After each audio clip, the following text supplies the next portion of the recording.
Mesdames et messieurs, chers internautes, bienvenue dans notre chaîne YouTube.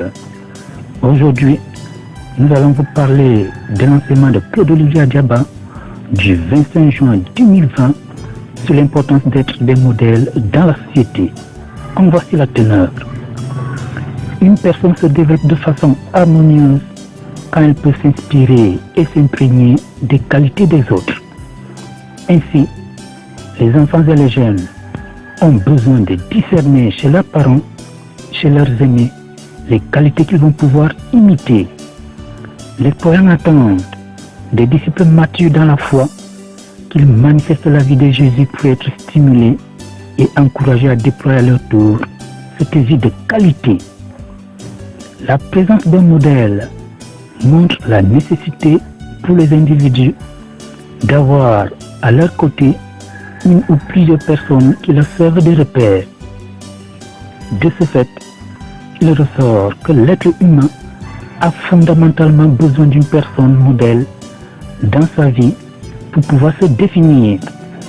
La Bible nous dit dans 1 Timothée chapitre 4 verset 12, je cite, que personne ne te méprise pour manque de maturité. Sois un modèle pour les croyants dans tes paroles, ta charité, ta façon de vivre, ta foi, ta vie sans faute. Fin de citation. En effet, le comportement, les attitudes, les paroles d'un croyant influencent son entourage. Cette influence doit être positive.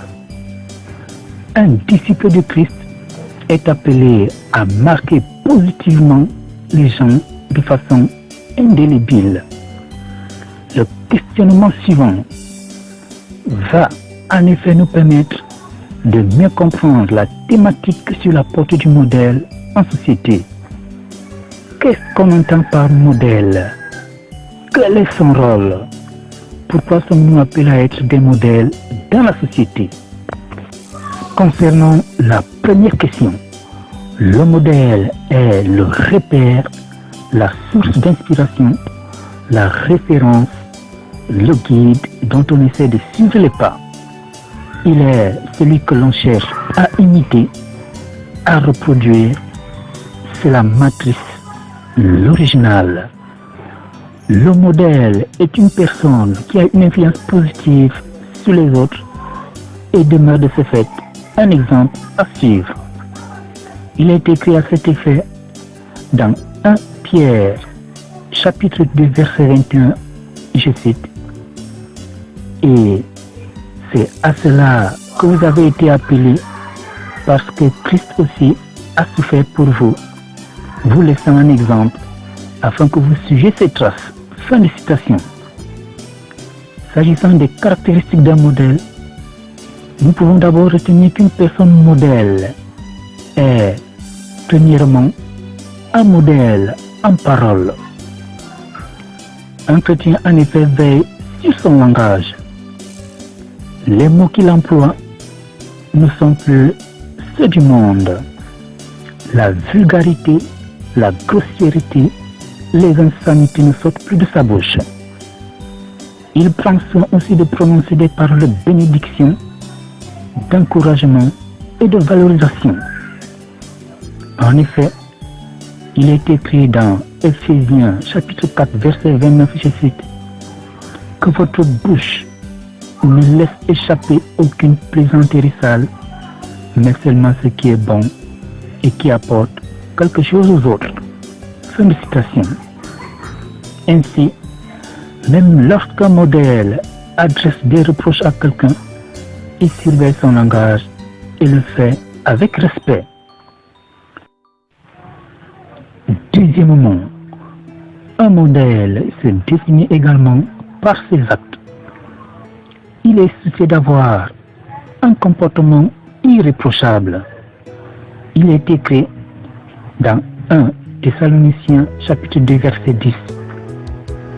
Vous êtes témoins, et Dieu aussi, que nous avons été vraiment saints, droits et sans reproche avec vous tous qui avez cru. Ce qui caractérise en troisième lieu cet être exemplaire, c'est qu'il est aussi un modèle en amour. Son amour se transmet en effet au travers des mots et des actions. Ce que confirme les Saintes Écritures dans 1 Jean, chapitre 3, verset 18, je cite. « Mes enfants, que notre amour ne se limite pas à des discours et à des belles paroles, mais qu'il se traduise par des actes accomplis dans la vérité. » Fin de citation.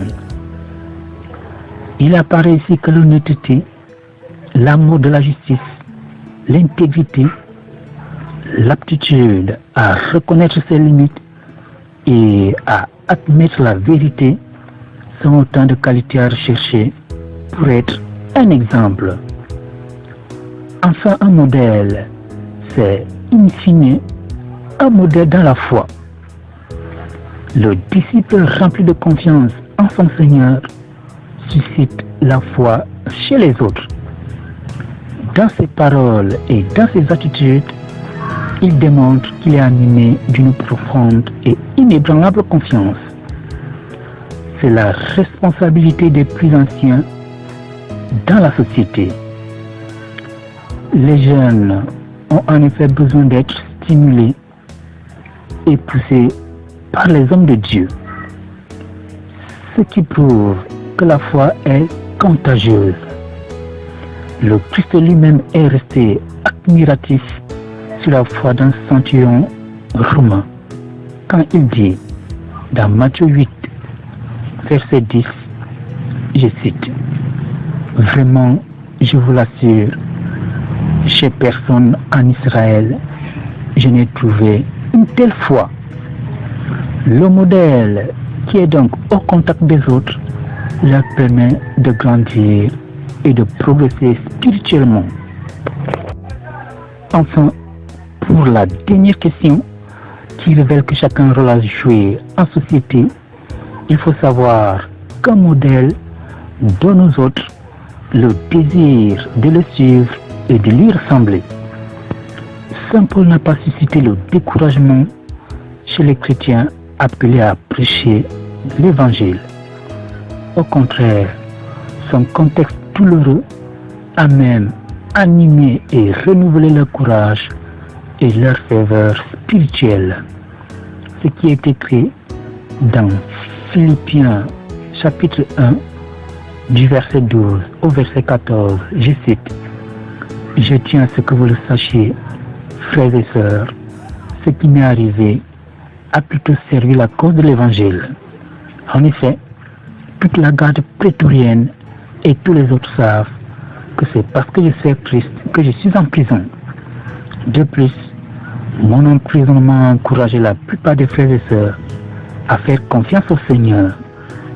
Aussi redouble-t-il d'audace pour annoncer sans crainte la parole de Dieu. » Nous sommes donc appelés à être des modèles pour donner du courage aux autres, pour les aider à affronter et à surmonter les craintes, les doutes, les inquiétudes, les frayeurs et le découragement.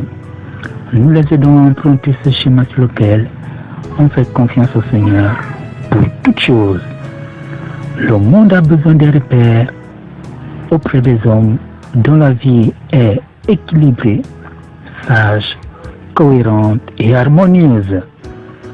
Ces hommes et ces femmes qui ont eux-mêmes une source d'inspiration, notre Seigneur Jésus-Christ, le modèle par excellence. Lui soit Jésus-Christ.